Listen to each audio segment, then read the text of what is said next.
What's good, everyone? This is RawTruth Media, giving you the raw content that you deservedly need. Peace and blessings, peace and love to everyone that's listening. So the Charlotte Hornets just got a well-needed win against the Utah Jazz. For all who are listening, we know one thing is sure about the Hornets. They get these type of victories that are least expected. The Utah Jazz, and if you're a Jazz fan listening to this, correct me if I'm wrong, but the energy was just low tonight. I don't know if they underestimated their opponent, which happens a lot, but it just wasn't there. The focus wasn't there. Jordan Clarkson, he did his thing, 19 points coming out of the bench. Very reliable as a bench scorer for the Jazz. He did his thing. Donovan Mitchell, 26 points, 7 assists. Did shoot 4 for 11 for 3. But he tried to will his team to get the victory. It just came up short. Rudy Gobert. Now, Rudy Gobert is probably one of the best defensive players in the NBA. Some say number one. But his own downfall is limited as a scorer.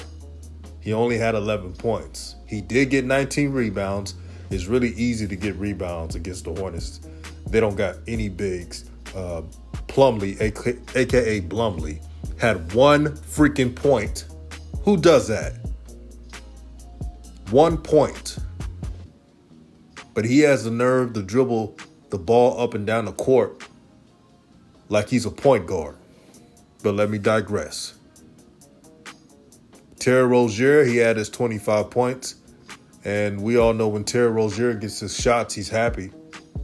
When he doesn't get his shots, he's not going to play defense. But he got his shots. He got 25 points. LaMelo played 34 minutes in this game, shot 9 for 22, 21 points.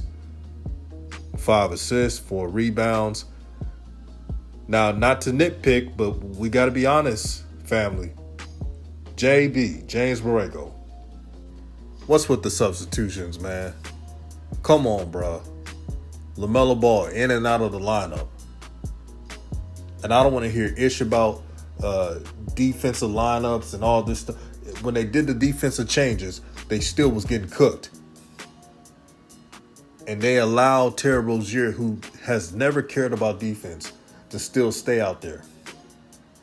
That's what I'm talking about. It didn't make sense. And if you make excuses for this coach for doing that, I don't know what to tell you. Did not make sense at all.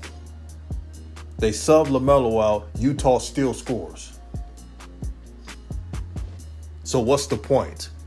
How is LaMelo going to grow as a player if he doesn't have the minutes to close out games?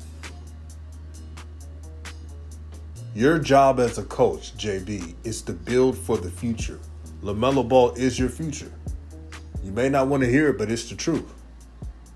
He's your future. And it would be smart on you to use some common sense. Now, I'm not going to go too harsh on you, JB, because you got a good win and well-deserved. The Hornets are 38-36. But if you want to move up in seeding, the Hornets got to win all their games. You heard me on the last show. They got to go on a big-time winning streak. Even if they get on a big-time winning streak, they're going to really only secure the 8th seed. If that. That may not even happen.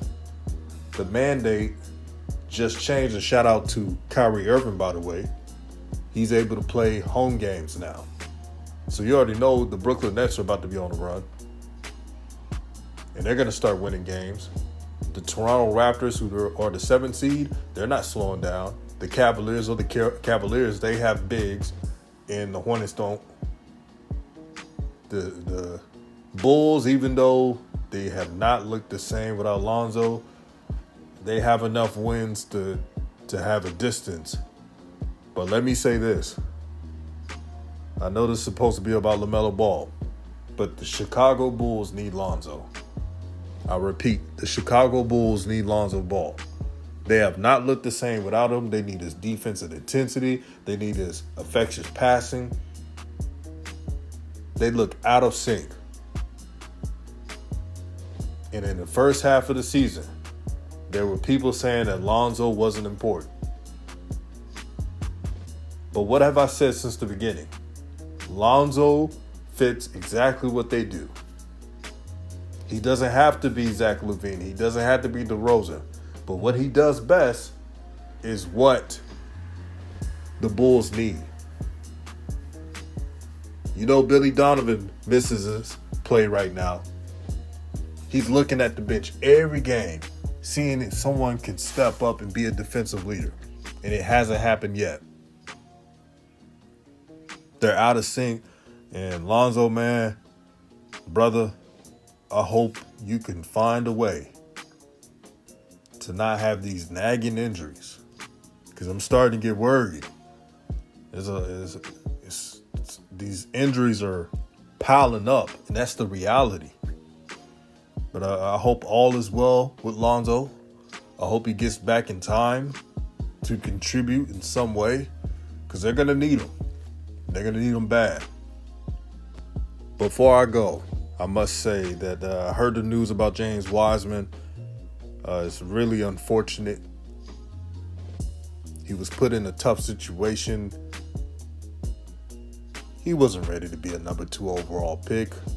And he may have promise, but I don't blame him for it. The Golden State Warriors could have drafted LaMelo Ball, but they didn't. And they're not going to admit this, but I've heard and read all the tea leaves. We know the truth. Steve Kerr despised LeVar Ball so much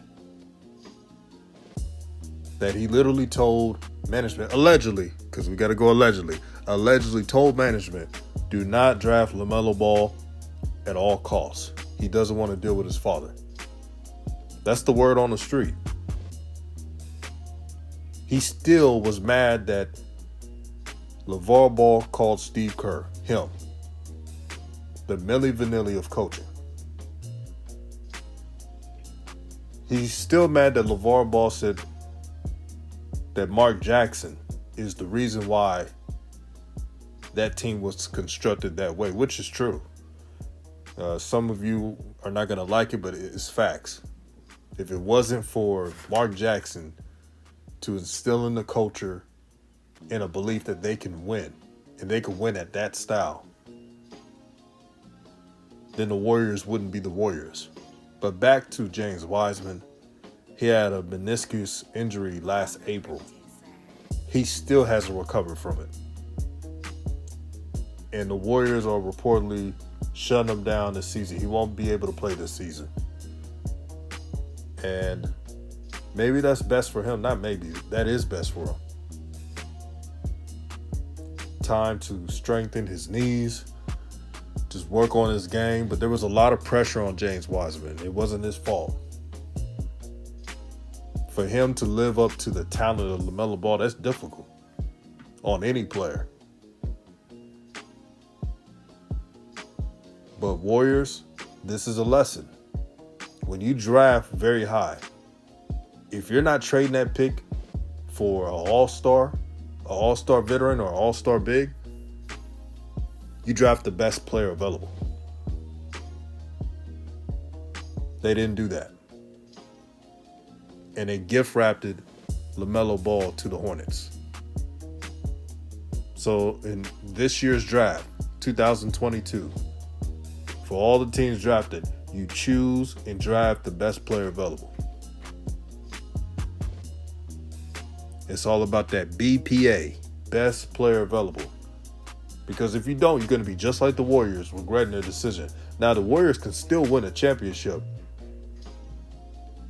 But when Steph Curry retires years later, they're going to look back and say, wow, we could have had LaMelo Ball and we could have had another decade of success after Steph Curry and Klay leave, after they retire, after Draymond retired.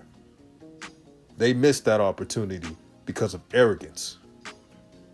and wanted to always be right, but it backfired. So this is a lesson. But prayers to James Wiseman. I hope he heals up and has a prosperous career. I just want to see him play at least 10 years or more. He may not be an all-star. He may just be a 10 rebound, 12-point scorer. But if he could play for some years to come, then that's a win. A lot of athletes in the NBA can't even accomplish that. But keep your head up, James Wiseman. Keep believing.